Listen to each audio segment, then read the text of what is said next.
दोस्तों नमस्कार।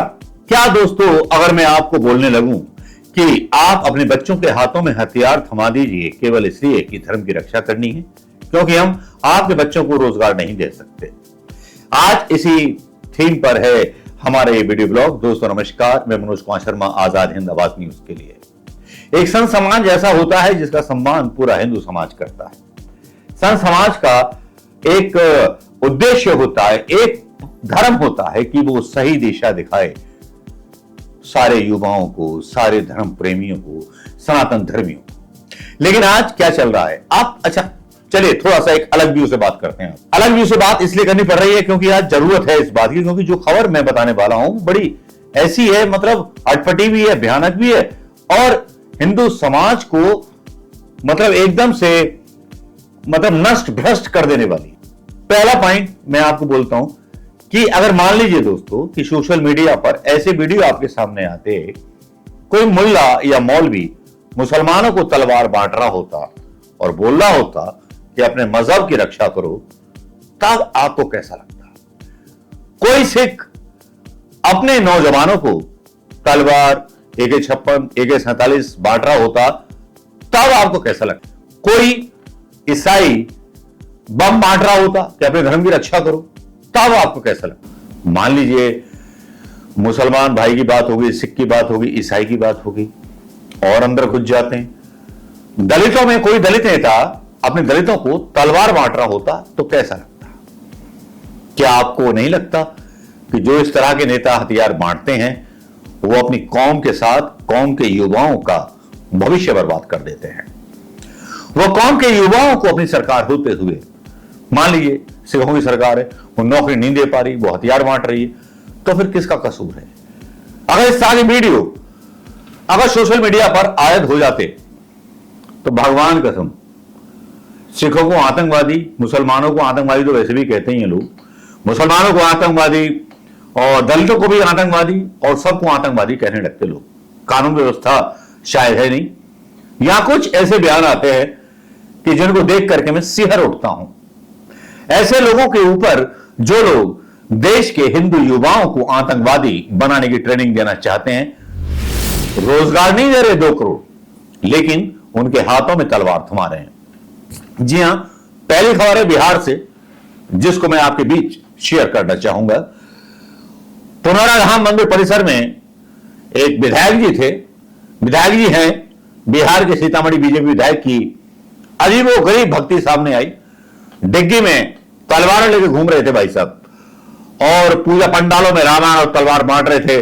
डिग्गी तलवारों से भरी जबरदस्त। ये आज तक की न्यूज है जनाबे वाला कि बिहार पूजा पंडालों में घूम घूम करके रामायण और तलवार बांट रहे हैं बीजेपी के विधायक। शस्त्र और शास्त्र को बताया जरूरी, शस्त्र भी होना चाहिए, शास्त्र भी होना चाहिए, लेकिन नौकरी नहीं होना चाहिए। बेटा तुम्हारा यही काम है कि मुसलमानों को काटो, सिखों को काटो, क्रिमिनल बनो, केस लग जाएगा तो हम छुड़ा लेंगे, फिर हमारी भीड़ में आप हमारे चमचों का और बॉडीगार्ड का काम करो। कुछ सीन याद आ रहा है ना पुरानी पिक्चरों का। देखिए ना पुरानी पिक्चर सनी देओल की, और बहुत सारी पिक्चर आ चुकी हैं। अगर दिमाग जागा हो उनके माता पिताओं का तो थोड़ा सोचें कि बीजेपी के लोग क्या चाह रहे हैं।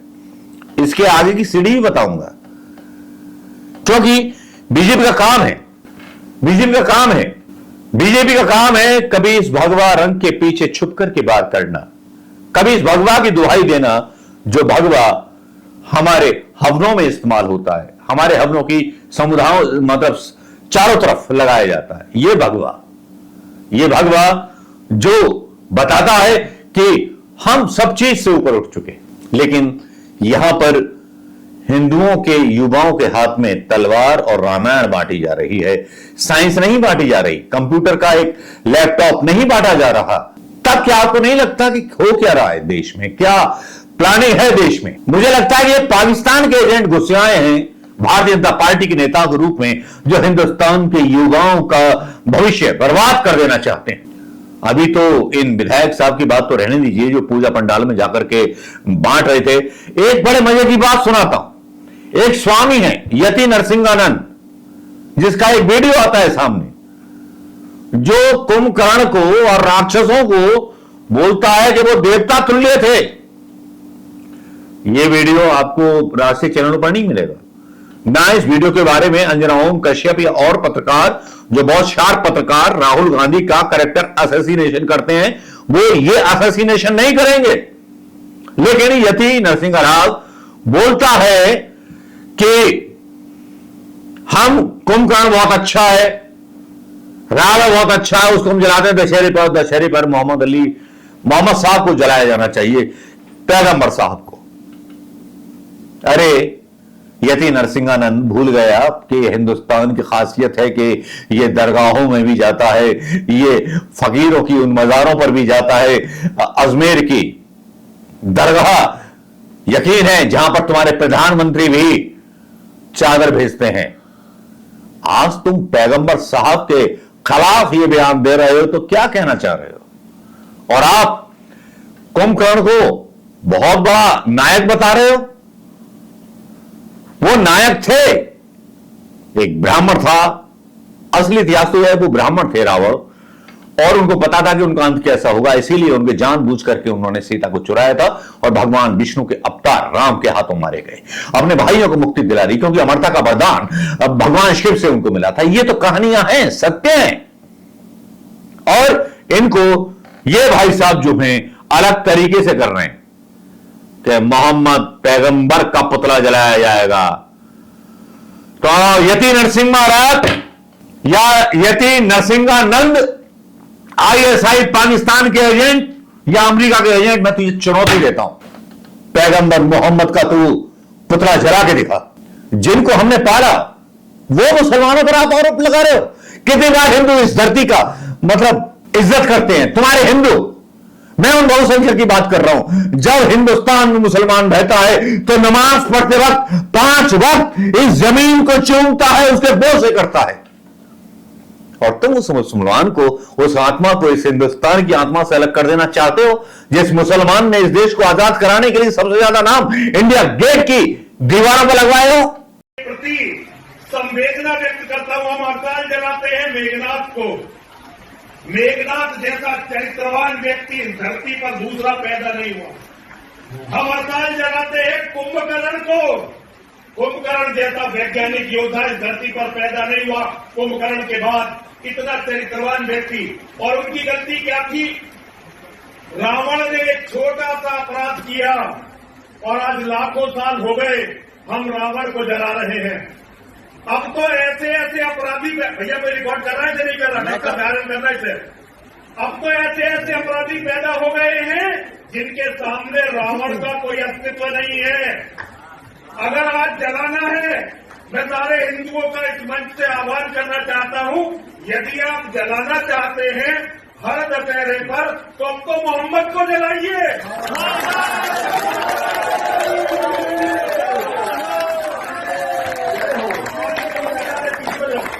देखो, लाखों करोड़ों बहन बेटियों का बलात्कार जिस व्यक्ति हुआ वो है अरब का लुटेरा मोहम्मद।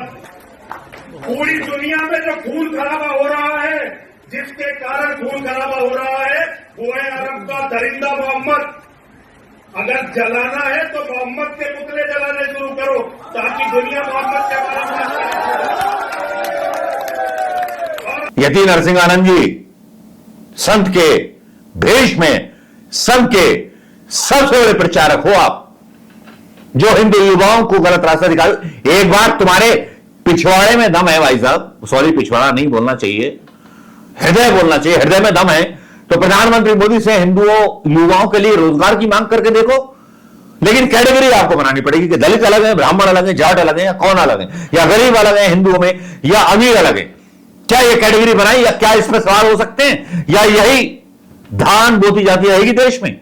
शर्मनाक देश की व्यवस्था बन चुकी है। उत्तर प्रदेश में जाइए, वहां पर जो है अमेठी में हत्याकांड हो जाता है, फलाना हो जाता है, ढिमकाना होता है। योगी जी बोलते मैं तो एनकाउंटर करवा देता हूं।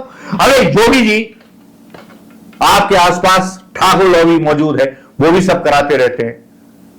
आपका शासन में सबसे अच्छा मानता था, लेकिन सबसे खराब शासन चल रहा है आपका। आप हिंदू युवाओं के हाथ में रोजगार की बात क्यों नहीं करते हो? आप एक जो है तलवार बांट रहा है हिंदुओं के हाथ में, रामायण बांट रहा है, साइंस या लैपटॉप नहीं। और आपकी नीतियां तो ऐसी हैं कि मतलब मैं क्या बोलूंगा, थू थू करने का दिल करता है, थू थू है आप पर। यति नरसिंहानंद जी, निकलिए ख्यालों से कुंभकर्ण के और मेघनाथ के। लेकिन ये बात ठीक नहीं, आपके ऊपर एफआईआर होनी चाहिए, क्योंकि मोहम्मद जुबैर ने ये ट्वीट किया था और ये मेरे पास तक पहुंचा। 1.2 मिलियन लोग इस वीडियो को देख चुके हैं यति साहब, और ये आपका video UP police, Ghaziabad police और डीसीपी सिटी गाजियाबाद को भेज दिया गया है। मोहम्मद जुबैर लिखते हैं, one more derogatory and hateful speech by UP priest Yati Narsinganand targeting Islam and Prophet Muhammad.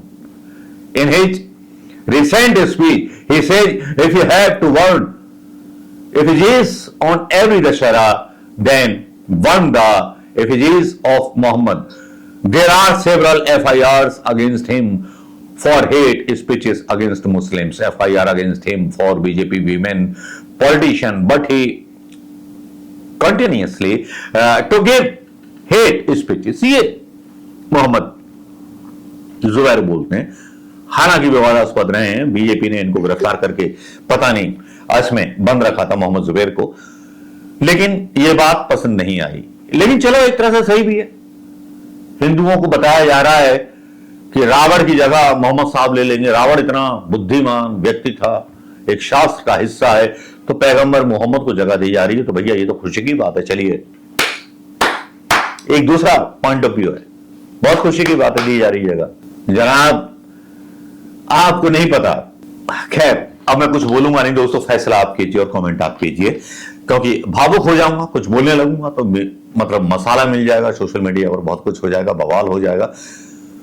लेकिन हमें मोहम्मद भी प्यारे हैं, राम भी प्यारे हैं, कृष्ण भी प्यारे हैं, और हमें वो मुगलिया सल्तनत के वो दौर भी याद हैं कि जब रामायण अकबर के जमाने में लिखी गई, जायसी जी के भी पंक्तियां रामायण के बारे में हैं। औरंगजेब के जमाने में भगवान राम के नाम पर सिक्का चलता था, औरंगजेब बड़ी बड़े दान दिया करते थे रामलीला के लिए, ये भी हमको याद है। मुगल आए, उन्होंने इस देश को अपनाया, इस देश को भी अपनाया और इस देश के देवताओं को भी अपनाया। लेकिन इतनी ज्यादा हेट स्पीचेस इन संघियों कि सुनता हूं तो लगता है कि देश में कानून व्यवस्था है ही नहीं, संविधान है ही नहीं। प्रधानमंत्री मोदी एक ऐसे लाचार कंप्यूटर रोबोट प्रधानमंत्री है कि जो कुछ कर ही नहीं पाते, संविधान के हिसाब से इनके खिलाफ कोई निर्णय नहीं ले पाते। तो सबसे कमजोर प्रधानमंत्री हैं प्रधानमंत्री मोदी मेरी नजरों में, कि जो इस तरह के एलिमेंट्स जो भाषण करते हैं वो मोदी जी की भी छवि को नुकसान करते हैं। दोस्तों नमस्कार, जय हिंद। कैसा है आपका इस पर रिएक्शन बताइएगा जरूर दोस्तों। नमस्कार। क्या यति नरसिंहार आपको ऐसा बोलना चाहिए था? क्या भारतीय जनता पार्टी के नेता को तलवार और रामायण नौजवानों को बांटनी चाहिए थी? लेकिन रोजगार कहां है जो बांटे जाने चाहिए थे? जय हिंद दोस्तों।